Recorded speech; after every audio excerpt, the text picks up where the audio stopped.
మన భువనగిరి జిల్లాలో కూడా అన్న కలిపి చెప్తున్నాడు. మొత్తం నియోజకవర్గం 42, ఈ జిల్లాలో వచ్చేటిది 27, మునుగోడులో 43, తుంగతుర్తిలో ఈ జిల్లాలోకి వచ్చేటిది 8, మొత్తం కలిపి 250 గ్రామ పంచాయతీలు ఒక్క నల్గొండ జిల్లాలో మనం గెలుచుకున్నాం.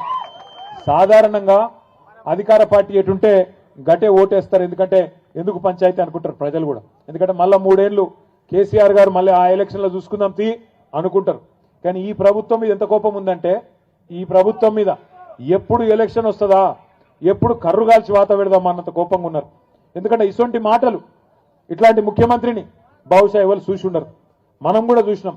ఎన్టీ రామారావు గారిని చూసినాం, తర్వాత చంద్రబాబు నాయుడు గారిని చూసినాం, ఆ తర్వాత రాజశేఖర్ రెడ్డి గారు, రోషయ్య గారు, కిరణ్ కుమార్ రెడ్డి గారు, ఆ తర్వాత కేసీఆర్ గారిని, ఒక 6-7 ముఖ్యమంత్రుల్ని నేను కూడా నా కళ్ళతో చూసినా.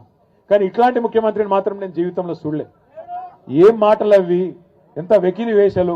ఎవరైనా ఒక్కసారి ఆలోచన చేయండి. ఏమయ్యా ముఖ్యమంత్రి గారు, 4000 రూపాయల పెన్షన్ ఏమైందంటే ఏమంటాడు, నీ గుడ్లు వీకి గోటీలు ఆడతా. మరి మా ఆడబిడ్డలు ఏమైనా 2500 అంటే నీ పేగులు తీసి మెడలు వేసుకుంటా. ఏమైందా ముఖ్యమంత్రి, అమలు చేస్తలేవు 6 గ్యారంటీలు అంటే నన్ను ఢిల్లీకి పోతే చెప్పులు ఎత్తుకపోతానేమని దొంగ లెక్క చూస్తున్నారు. ఇక ఈయన మన ముఖ్యమంత్రి మన కర్మానికి. లంకె బిందెలు ఉంటాయనుకొని సెక్రటేరియట్కి వచ్చిందంట, లంకె బిందెలు ఉంటాయనుకొని సెక్రటేరియట్కి వచ్చిందంట. వెనకటికి ఎవడో ముఖం బాగా లేకపోతే అద్దంబల కొట్టిందంట. గట్లున్నది ఈయన కథ. ఎందుకు చెప్తున్నా ఈ మాట అంటే, ఒకటే దొంగ ప్రచారం నేర్చుకున్నారు కాంగ్రెస్ వాళ్ళంతా. కిందికేంచి మీ దాకా ఊళ్ళల్లో మొదలు పెడితే కాంగ్రెస్ వాడు ముఖ్యమంత్రి దాకా ఒకటే ప్రచారం. ఓ కేసీఆర్ అప్పులపాలు చేసిపోయిండు, అప్పులపాలు చేసిపోయిండు, అప్పులపాలు చేసిపోయిండు. ఏడ అప్పులపాలు చేసిండు నేను చెప్తలేను కదా. నిన్నగాక మొన్న బీజేపీ ఎంపీ ఒక ఆయన ప్రశ్న అడిగిండు కేంద్ర ప్రభుత్వాన్ని, కేసీఆర్ చేసిన అప్పు ఎంత? ఎందుకంటే ముఖ్యమంత్రి ఏదో లెక్కలు చెప్తుండు, నిజమా కాదా అని చెప్పి మోడీ ప్రభుత్వాన్ని వాళ్ళ ఎంపీ అడిగిండు. అడిగితే మోడీ ప్రభుత్వం ఏం చేసింది, RBI reserve bank of India, మొత్తం భారతదేశంలో ఉన్న బ్యాంకులన్నిటికీ వాళ్ళే పెద్దోళ్ళు, వాళ్ళని అడిగింది. కాగని ఇంకోటి ఉంటుంది, కంట్రోలర్ అండ్ ఆడిటర్ జనరల్, మొత్తం లెక్క పత్రం తీసేది వాళ్ళు. ఏ రాష్ట్రం ఎంత ఖర్చు పెడుతున్నది, ఎంత అప్పు చేస్తున్నది లెక్కలు తీస్తారు వాళ్ళు. వాళ్ళిద్దరిని అడిగింది. అడిగి పార్లమెంట్లో చెప్పింది. నేను చెప్తున్న కథ కాదు, బీఆర్ఎస్ కథ కాదు. ఏం చెప్పిర్రంటే, కేసీఆర్ అధికారంలోకి వచ్చిన మొదటి రోజు జూన్ 2, 2014 నాడు తెలంగాణ రాష్ట్రం నెత్తి మీద ఉన్న అప్పు 80,000 కోట్లు, సారీ 72,000 కోట్లు, 72,000 కోట్లు. కేసీఆర్ దిగిపోయిన నాడు ముఖ్యమంత్రిగా డిసెంబర్ 3, 2023 నాడు మొత్తం అప్పు తెలంగాణ రాష్ట్రం మీద 3,50,000 కోట్లు. మరి 3,50,000 కోట్లు మొత్తము, అందులో 72 మాకు వారసత్వంగా విరాసత్గా ఇచ్చింది. తీసేస్తే ఎంత, 2,80,000 కోట్లు. మరి 2,80,000 కోట్ల అప్పును రేవంత్ రెడ్డి 8 లక్షల కోట్లు అంటాడు, బట్టి విక్రమార్క 7 లక్షల కోట్లు అంటాడు, ఇంకొక ఆయన 6 లక్షలు అంటాడు. వాళ్ళ నోటికి ఎంత వస్తే అంత. ఇలా కేంద్ర ప్రభుత్వం చెప్పే కాగి లెక్కలు నిజమా, ఈ సన్నాసులు చెప్పే కాకి లెక్కలు నిజమా, ఊరూర చర్చ పెట్టాల్సిన బాధ్యత మన మీద ఉన్నది. అవును, కేసీఆర్ అప్పు చేసిండు, 2,80,000 కోట్ల అప్పు చేసిండు. ఏం చేసిండు మరి అప్పు చేసి? 73,000 కోట్ల రూపాయలు రైతుల ఖాతాల్లో రైతు బంధు రూపంలో టింగు టింగు మన నాట్లేసే టైంకు పడ్డాయా లేవా కేసీఆర్ ఉన్నప్పుడు? 2 సార్లు రుణమాఫీ, 30,000 కోట్లతో రుణమాఫీ చేసిండు, 2 సార్లు లక్ష రూపాయలు. అట్లాగే 93,000 కోట్ల రూపాయలు పెట్టి కాళేశ్వరం ప్రాజెక్టు కట్టిండు, 27,000 కోట్ల రూపాయలు పెట్టి పాలమూరు రంగారెడ్డి ఎత్తిపోతల పథకం బ్రహ్మాండంగా 90% పూర్తి చేసిండు. మీ జిల్లాలో దామెర చెర్లలో విద్యుత్ కేంద్రం, అతి పెద్ద విద్యుత్ కేంద్రం భారతదేశంలోనే, ఇవాళ 40,000 కోట్ల రూపాయలతోని ఇక్కడ కట్టిండు.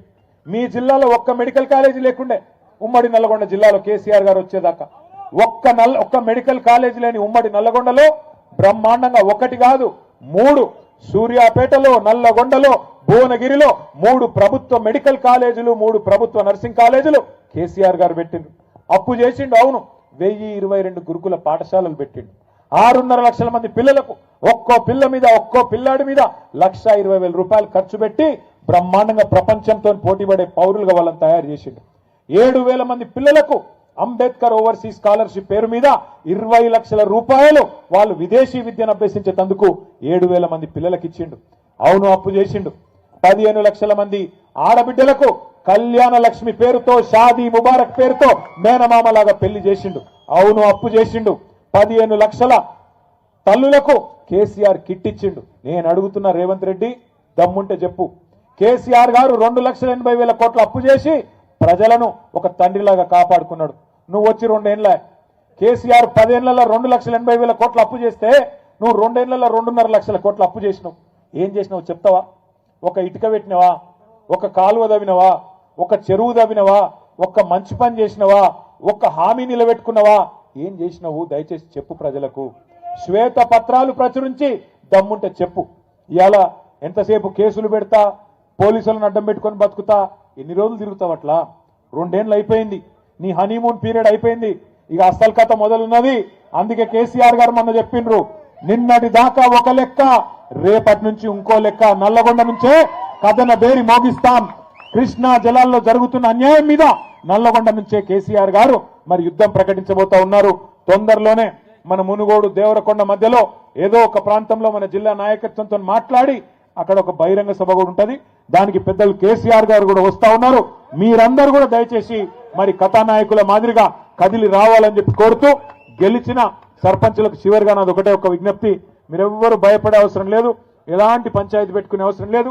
మీ హక్కుల గురించి, మీ బాధ్యతల గురించి తొందరలోనే అన్ని జిల్లాల్లో వర్క్ షాపులు కూడా పెడతాం, మీకు ట్రైనింగ్ ఇస్తాం. అలాగే చివరిగా నేను చెప్పే మాట, మీకు ఎవరైనా కేసులు పెడితే, మిమ్మల్ని ఎవరైనా ఇబ్బంది పెట్టే ప్రయత్నం చేస్తే నేను మీ అందరికి మాటిస్తా ఉన్నా, ప్రతి జిల్లాలో ఒక లీగల్ సెల్ పెట్టి మీకు ధైర్యం ఉంచడానికి, మీ కేసులు కొట్లాడేదానికి కూడా పార్టీ మొత్తం బాధ్యత తీసుకుంటుందని చెప్పి కూడా తెలియజేస్తూ, జై తెలంగాణ.